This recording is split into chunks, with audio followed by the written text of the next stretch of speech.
Awak sistem roket peluncur ganda MLRS, urangan dari unit artileri kelompok pasukan Sadap, melakukan misi penembakan, menghancurkan konsentrasi kendaraan lapis baja dan tenaga kerja angkatan bersenjata Ukraina di zona pertempuran.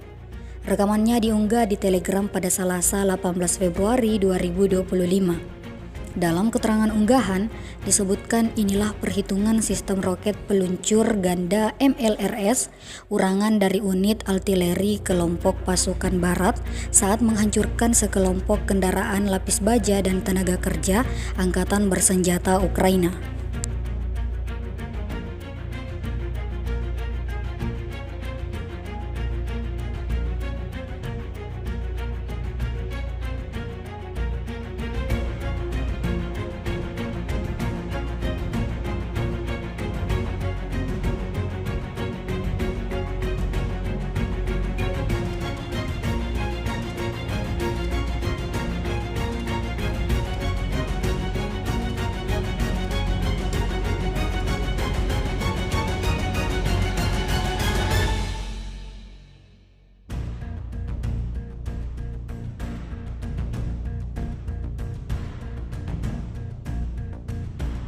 Download Tribun X sekarang, menghadirkan lokal menjadi Indonesia.